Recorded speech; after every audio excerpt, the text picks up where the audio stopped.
Little more than a year ago, when I was high up in the Arctic, Västerbotten, Norrland, I went from this to this. It was during the spring and summer of 2013 when I had the chance to send myself to visit Sapmi, or Lapland as you may know it. And whilst the city of Umeå, the capital of Västerbotten, looks more like Milton Keynes than Disney's Kingdom Arundel, the grounds on which I stand, indeed, were ancient Sami lands. Me, part indigenous or not, part Westerner or not, burdened or privileged with my research agenda. I was to study Europe's last indigenous peoples and their engagement with digital technologies. For the Sami are the first and only amongst all indigenous peoples to have closed the health gap, meaning that they live no shorter than surrounding non-indigenous individuals, a gap that in Australia measures no less than 17 years of life. The Sami have attained what many others can only dream to wish for. What are they doing right, and what is the cost of this assimilation? Many weeks into my fieldwork, I struggled on many levels. Recruitment seemed impossible. How do you identify a Sami from a Swede? Doesn't everybody in Västerbotten have some Sami heritage? Where do I find real Sami? A lady who had heard of my endeavor slipped me a note.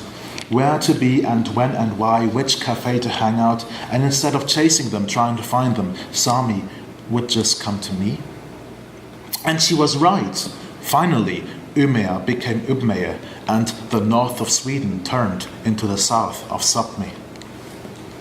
Informed?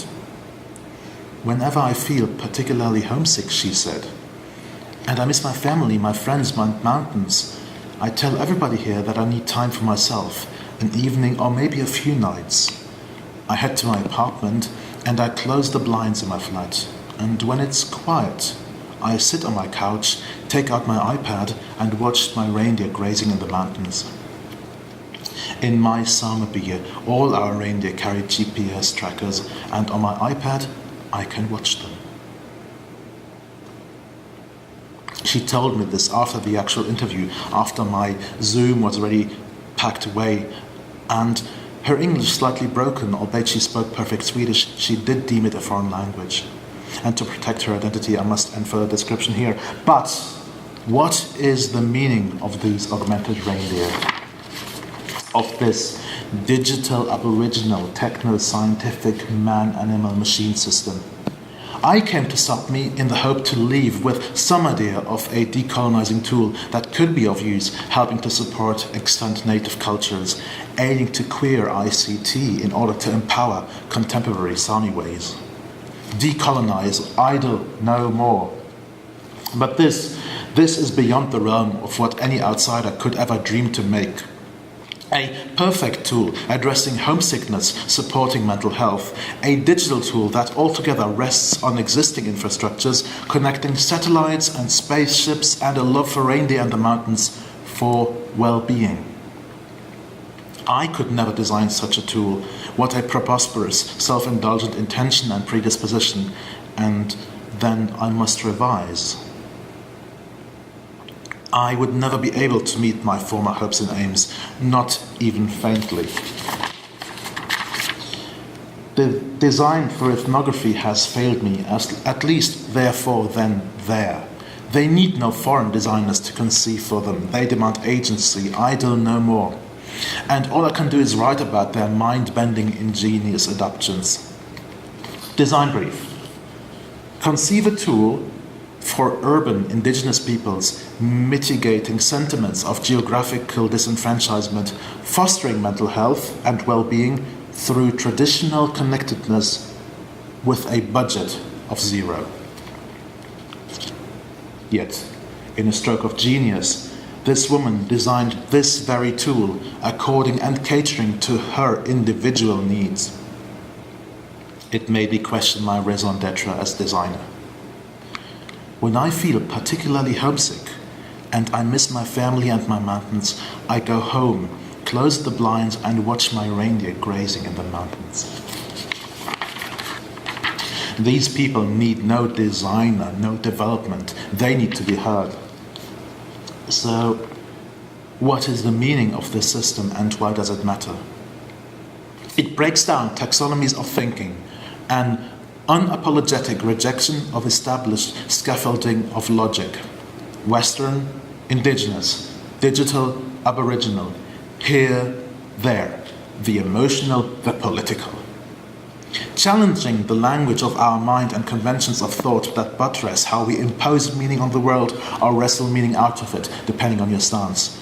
Words assure us in their meaning by defining themselves as not their antonym, as being not the other. Upmeyer does not look like Arundel, and yet Disneyification, besides coming at a cost, also brings power and catapults them into the global collective memory, which they urgently need. And then the Norwegian Aftenposten reports, "Sea en samisk Disney helt." And pop culture begins to acknowledge their being. And this year, Sweden's Got Talent has been won by a reindeer herder, featured right in the start of my accompanying film. Male, North Sami, truly part of the Sami elite, or Sami aristocracy as one informant called it. Yet, right at the top, incarnating the archetype of Sami, he also queers the Babesque stereotype. He is adopted from Latin America. Simply, his unapologetic claim to Saminess repudiates and turns moot thousands of pages on ethnography and ethnic theory and anthropology and terms such as strategic essentialism, emic, ethic, not to be confused with ethic, performativity, embodiment, to name here just a few. He breaks with well-established modern conventions of identity, taxonomies of belonging, and shows us how moot these gutters of thinking are, simply by being and performing. A mere existence challenging Pocahontassification and modernist claims to authenticity, and to date embraced comfortable modes of thinking. Awareness needs to happen. The Sami need to be seen, need to be heard, and given scope to talk. Indigenous people have a voice. So it is not my point to speak on their behalf, but I make my mission to show what I learned. To entangle global connectedness of European green policy and ancient histories of the forest and protective spirits. My object is a vision, is a provocation hinting at an utopia of a cohesive society, where different forms of being, doing, perceiving, learning/knowledge are recognized at an eye-to-eye level, a prototype for a new world. Everywhere teaches us, becomes a mediator for emotions, a channel for empathy, and soon our toasters may teach us humanity. Ubiquitous floodgates for empathy, pervasive channels for sensitive worldviews may slowly help us change society. Not an internet of things, but an internet of cultures and understanding. This is the first object of an utopian society of the future, where today's enacted gender norms are recognized for what they really are. Performances of obsolete, inadequate, and lazy taxonomies of sense-making, instead of letting things, objects, subjects, and people be who or what they are. So what does clothing do? The dress, the clothing, the most intimate and flexible form of housing that shelters us is the dress. It is a boundary to others, a barrier to intimacy, preserving modesty to prevent denuding exposure and indecency, thus directly relating primarily to others. Like words in their need for definition, only there to distinguish oneself from the other. A performative defense to the outside. Codpiece, wonderbra, and bustle. Performing an agenda, an aesthetic, and drenched with semiotic content. This item is designed to do the opposite, to bring us close to one another, for the audience is not the outside, but the wearer. subverting what clothing is and does. It aims to change my mind, to overcome the frontier between you and I, of my thoughts versus yours. And whilst we are talking about frontiers, what about geography? When wearing it, the winds of Norland affect me more than the rain of Lancaster. Let us subvert geographies and break down the imagined frontier of here and there. I challenge you to tell me, where does this item really sit? This cultural exoskeleton augments the mind or heart. It subverts the very nature of the dress to affect the wearer's mind, not the observer's.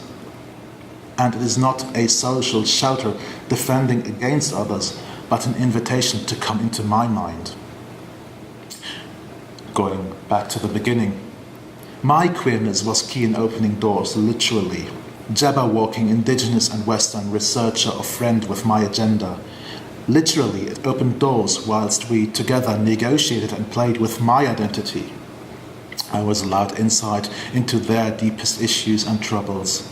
This is why I'm so passionate about this subject, because I have a duty to represent them right, and a modern language and concepts cannot do this rightfully so. They trusted me, invited me into their homes and families, and I hence have a duty to thus better act accordingly. The Post-Developmental Manifesto. A fidelity to the message rather than my own desire to put forward a publishable, robust, conventional, peer-reviewed article, locked away in a journal. That prospect disgusts me. Leaking papers as a cardinal crime, punishable by suicide? This does not do justice to anyone. It makes me repudiate the powers exerted by top journals and impact factors, age indices, biblioscientometrics, affirming Chi's power to and reiterating their capacity to shape our research like a tail wagging the dog. Corrupting academics to establish rings of peer review, or corrupt academics who establish rings of peer review. Sage now has to retract 60 papers. Behind metaphoric codpieces made out of jargon, ologies, and other long words, the content starts to perish. This is my repudiation, where the content dictates the medium unapologetically. Opposing words, for language is inherently based on convention and normalization to establish meaning, collective categories of thinking, not depicting the words and papers are, but reinterpreting. Thus they perform as active actors. And in their need for regulation, they perform as corrals for people, things, subjects, and ideas. But a practice can evade the violence of words. So let us overcome them. A diegetic of academia where practice is recognized for what her strengths are. A diegetic for an industry where practice at an eye-to-eye level can contribute to the big picture. Thomas Dubois, Wisconsin University, pioneers contemporary practice of ethnologic writing for more fidelity to data. And thanking him for our discussion, this is my response. The moment a Sami conference takes place and the herders leave because of the barriers of publication-led research, we must resign. We have failed as custodians of data that we have been privileged to be allowed to see. In academic then, I try to speak the language of arousal at the meta level, proposing that angst, stress, and enervement or disturbance are sentiments that transgress the confinements of one culture. Maybe the only part we are ever able to mobilize and subject us to. This exploration is partial and holistic, multi-layered, multifaceted, trans-inter/post-disciplinary experiment in the digital humanities. And I ask myself, what is the meaning of a practice? If STS is the discipline that puts forward questions that nobody asks, the critical practitioner may be the one that gives answers nobody expects or wants. Beyond linear, fetishized, quantifiable metrics, practice focuses on function, impact, exploration, and situated accuracy. So, for some, the work is finished and may now be released off into the ether. For others, this is merely the end of the methods section for a socio-psychological experiment ready just about to start. The artifact, for the lack and refusal of a better label, hangs between those two extremes of artwork and experiment. And whilst the notion of installation might seem too institutionalized and performance too museal, I believe only one label does it justice: practice. But then, who would want to label?